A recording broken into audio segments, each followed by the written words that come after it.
Super Bowl pulls in over 100 million viewers, and host cities spend hundreds of millions of dollars for a chance to welcome it.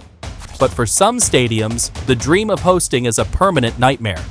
These venues, despite their fame, are blacklisted.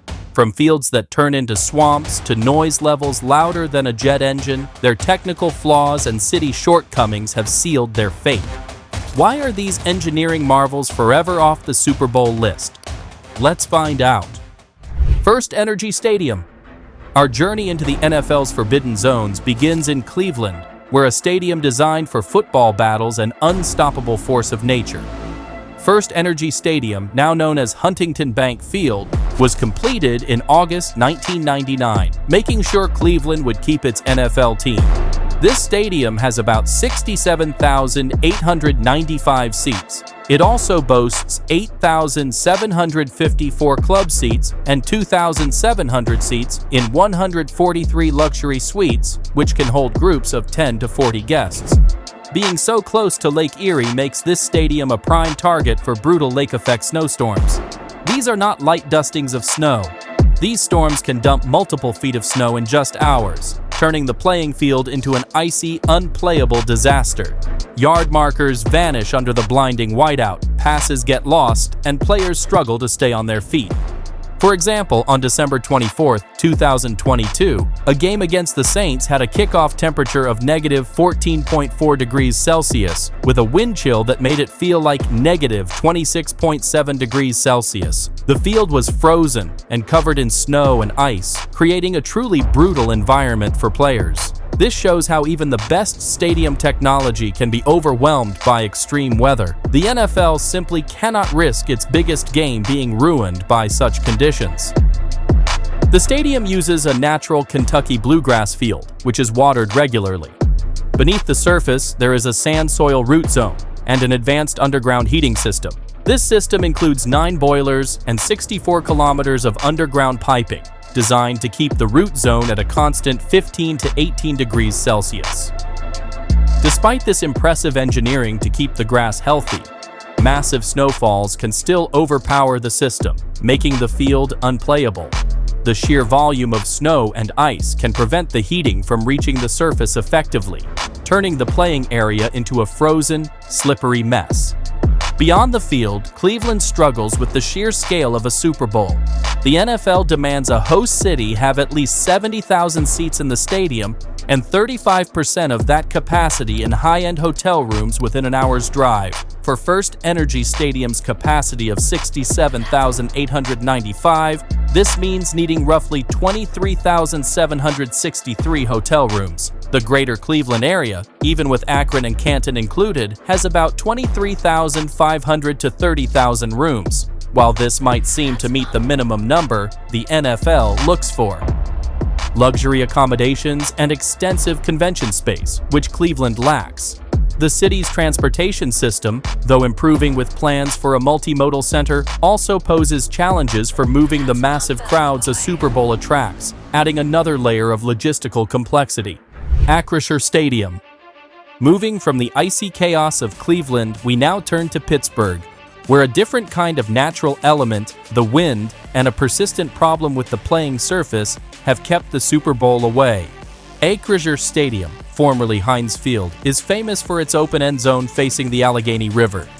This unique design creates unpredictable wind patterns. The wind here does not just blow, it swirls, shifts, and plays tricks, making routine field goals a nightmare for kickers. They miss at a much higher rate than the league average. While current wind readings might sometimes show calm conditions, the stadium's design historically funnels and amplifies wind gusts, making precision kicking a gamble that the NFL is unwilling to take for its championship game. This design flaw directly impacts the integrity of the game, making it unsuitable for a Super Bowl. If the wind does not get you, the field will. Acrisure Stadium uses a natural Kentucky bluegrass surface, which is watered and has an underground heating system with 1.85 miles of pipes to keep the field at 16.7 degrees Celsius. However, by late in the season, especially in wet conditions, the field turns into a patchy, uneven mess, becoming downright unplayable. The most infamous example is the Mud Bowl on November 26, 2007. After a weekend of heavy rain and multiple games, including high school and college matchups, the field became a swamp. Over 3.5 centimeters of rain fell that night. A newly laid layer of sod, placed directly over the old field, prevented proper drainage, causing standing water several centimeters deep.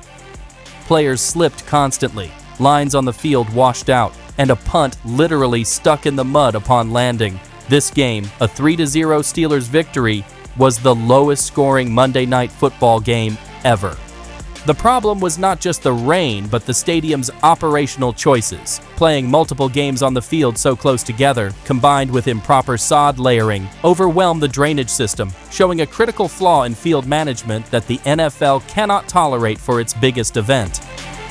Pittsburgh also faces significant logistical hurdles. The city has approximately 24,000 hotel rooms, but the NFL estimates 30,000 are needed for a Super Bowl. This shortfall means many visitors would have trouble finding suitable lodging. The city's complex traffic patterns, including one-way bridges and the potential for ice on roads in February, further complicate transportation for the estimated 150,000 fans drawn to the event. These challenges in accommodating the vast number of visitors and ensuring smooth movement around the city make Pittsburgh a difficult choice for the Super Bowl. Arrowhead Stadium. From the struggles with wind and mud, we now journey to Kansas City, home to a stadium legendary for its noise, a feature that, ironically, helps keep the Super Bowl at bay. Arrowhead Stadium, home of the Kansas City Chiefs, is a marvel of acoustic engineering. Its enclosed bowl design and steep seating decks are specifically built to trap sound, turning the stadium into a deafening cauldron. This design helped it earn the Guinness World Record for the loudest crowd noise in an outdoor venue, reaching a staggering 142.2 decibels. That is louder than a jet engine taking off. While this creates an incredible home field advantage for the Chiefs, for the NFL, it is a problem. The Super Bowl is not just a football game, it is a multi-billion-dollar spectacle. Sponsored executives and VIPs expect luxury, comfort, and smooth logistics. Arrowhead's extreme noise, while thrilling for passionate fans, makes casual conversation impossible and creates an environment the NFL deems too chaotic for its high-profile corporate guests. The stadium, despite renovations, still lacks the extensive high-end luxury spaces the NFL craves for its biggest event. It has about 80 luxury suites, accommodating 10 to 27 guests. But this may not be enough to meet the NFL's elite standards for hospitality that prioritize a polished, controlled environment. The very design feature that makes Arrowhead intimidating for opponents becomes a barrier for the NFL's broader event vision. Then there is the weather. Kansas City in February is notoriously brutal. Sub-freezing temperatures and snowstorms are common. The coldest game in Arrowhead history, a playoff game on January 13, 2024, saw temperatures of -20 degrees Celsius at kickoff, with a wind chill that made it feel like -29 degrees Celsius. This extreme cold led to 69 people needing medical aid, with nearly 50% suffering from hypothermia symptoms and some with frostbite. The NFL tried a cold weather Super Bowl in New York in 2014, but has since doubled down on warm weather cities or climate-controlled domes to ensure fan comfort and safety. This strategic shift prioritizes minimizing risk and ensuring a comfortable experience for all attendees, naturally excluding open-air stadiums in cold climates. Kansas City's hotel capacity also presents a hurdle. The NFL requires 35% of the stadium's capacity in hotel rooms within an hour's drive, meaning about 24,500 rooms for a stadium of 70,000 seats. While Kansas City is working on expanding its transit network for the 2026 World Cup, including leasing 200 buses and extending the streetcar, these improvements are still in progress and were not in place for a Super Bowl bid. The league demands a fully prepared and proven infrastructure, not one still under development. Ford Field. Now let us look at Ford Field in Detroit, a stadium that actually solved the weather problem, only to be held back by its city's struggles. Ford Field, home to the Detroit Lions, is a domed stadium designed to shield players and fans from Michigan's harsh February weather. Opened in 2002, its construction cost around $500 million. Unlike many older domes, Ford Field allows a large amount of natural light to reach the field through immense skylights and large glass windows at its open corners, mimicking automotive factories. The playing field is also 14 meters below street level, a clever design choice to prevent the stadium from looking too imposing in the city skyline. With a capacity of 65,000, expandable to 70,000, and 129 luxury suites, the stadium itself is technically capable of hosting a major event.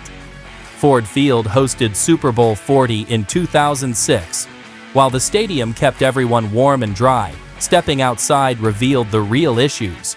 Detroit's economy was struggling at the time, and the city was simply not ready to handle the massive crowds, corporate sponsors, and media frenzy that a Super Bowl brings. The downtown area lacked the vibrant energy, entertainment, and upscale venues the NFL expects for its host cities. Transportation was a major headache. The city's system was not prepared for the surge of fans.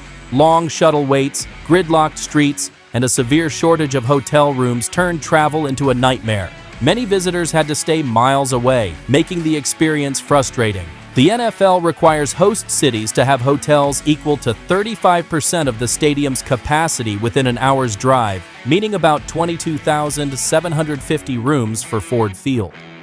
In 2006, Detroit had only about 5,500 hotel rooms.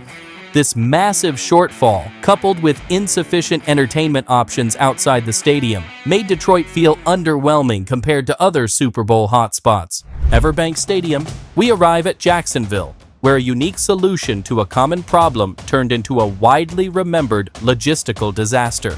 Super Bowl 39 in 2005 was supposed to be Jacksonville's moment to shine. However, the city simply did not have enough hotel rooms to accommodate the tens of thousands of visitors. The NFL requires a minimum of 35% of the stadium's capacity in hotel rooms within an hour's drive. With EverBank Stadium having a capacity of about 67,814, this meant needing roughly 23,735 rooms. Jacksonville's solution was unprecedented. They docked 5 massive cruise ships along the St. Johns River to serve as floating hotels, accommodating 6,400 people.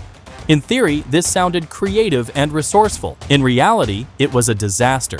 Security screenings turned boarding the cruise ships into a slow, frustrating ordeal. Fans spent more time waiting in shuttle lines than enjoying the Super Bowl festivities. The city's weak public transportation system meant getting to and from the stadium was a major challenge, even for those lucky enough to find a hotel on land. To make matters worse, overflowing toilets in the stadium on game day added to the chaos and negative fan experience. While the stadium has undergone over $200 million in renovations in the past decade, adding large jumbotrons and a unique pool patio deck, these improvements came too late to change its blacklisted status. The NFL's evolving standards for Super Bowl venues increasingly prioritize a comprehensive, high-end experience beyond just the game, demanding modern luxury amenities and robust urban support. Cities that failed to meet even the lower standards then are unlikely to get a second chance without massive citywide overhauls.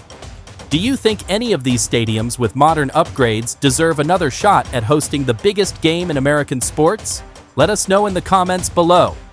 If you enjoyed this deep dive into engineering and logistics, like this video, subscribe to our channel, and turn on notifications for more shocking stories.